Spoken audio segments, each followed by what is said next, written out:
Welcome to NYNJPA Weather, your weather source for the Northern Mid-Atlantic. I'm your meteorologist, Stephen DiMartino. And boy, do we have a very volatile weather pattern setting up over the Northern Mid-Atlantic the next several days. So let's dive into this forecast and see what's shaking.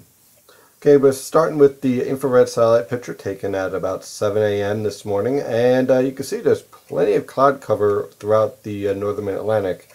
Now, the reason why all those clouds are around the region is because we have a lot of low-level moisture from all the snow melting. So as a result, with warm air moving over this still present snowpack over many locations that is melting, you get these low clouds that I think will start to break up as we move into the late morning hours and early afternoon hours.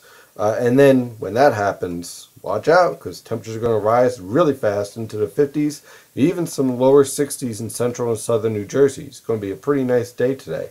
And then tomorrow, it gets even better. Let's take a look at the surface map. Now we have some very key features here on the surface map as of 7 a.m. We have our high pressure system sitting off of the east coast, and of course that produces a southwesterly flow throughout the entire atmosphere. That's basically coming from the Gulf of Mexico all the way up into New England. And that means we are warming up and in a big way.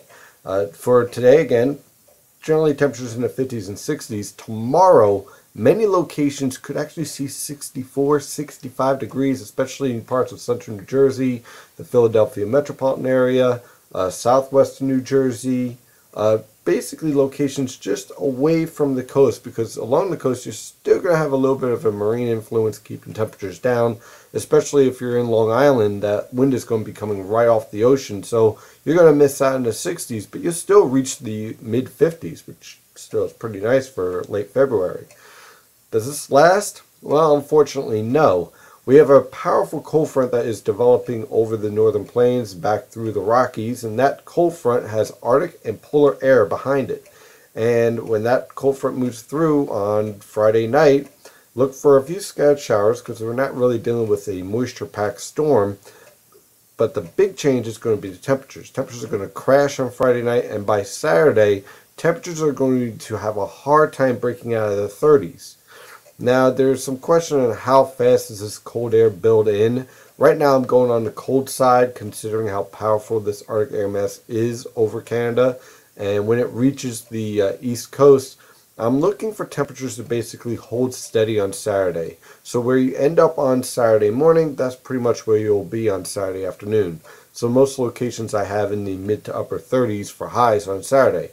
Drastically different from what we experienced on Friday. So as a result, look for a temperature change of 30 degrees at most, which is pretty shocking. It's going to shock a lot of people on Saturday. And then things get very interesting for Sunday night on through Tuesday. Let's take a look at the latest European model guidance. Okay, this is the 500 millibar pattern for Sunday night on the European model guidance from the Penn State EWOL. Now, I've been warning for several days, do not go into details with the setup for Monday through Tuesday. The reason why is because the model guidance does not have a very strong handle, regardless of what model guidance you like to use, on the 500 millibar pattern. Look what the European model guidance did from 0Z. It has one strong upper level low over the Atlantic, another strong upper level low over Ontario, and then you have a strong disturbance over the southern plains, and central plains, should I say.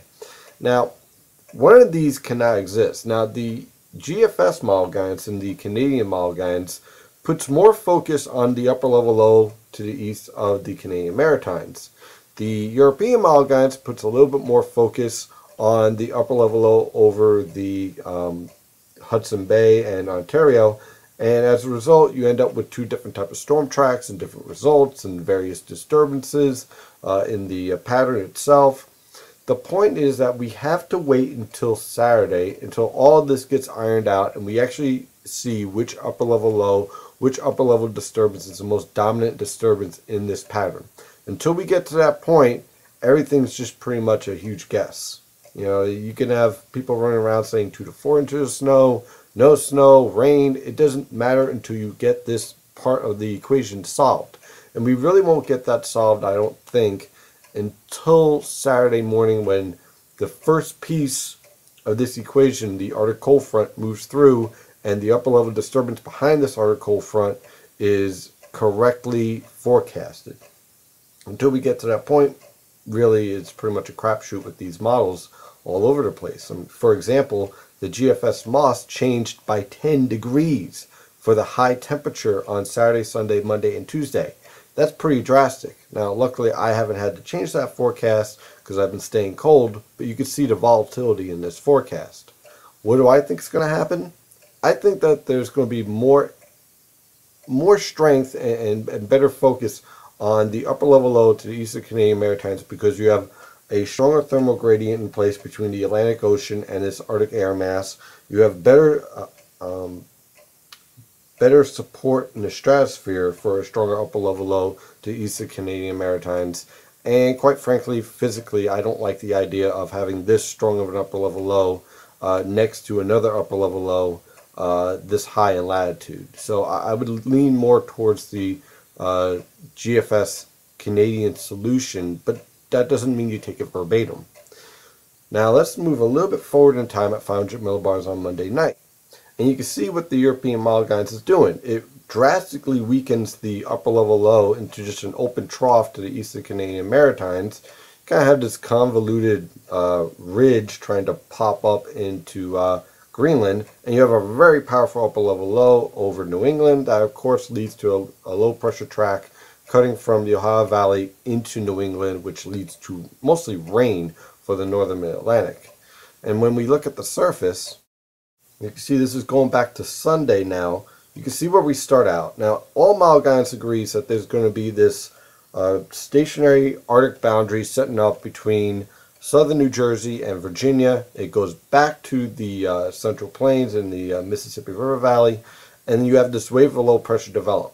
Now, depending on what happens with each one of these disturbances, the low pressure system could track up towards New England, leading to a very warm solution for the northern mid-Atlantic, or it tracks along the Mason-Dixon line, which leads to a snow-sleet mix along the coast and snow for the interior. Now, let me stress this for a second here. We're dealing with a boundary layer that first goes through the 60s on Friday, and then we drop into the 30s. Depending on when this snow, if it should fall, moves into the region, there's no guarantee that it would actually stick, because the pavement is going to be significantly warmer than what we were dealing with in January, obviously. So as a result, yeah, it could snow, but that doesn't mean it will accumulate.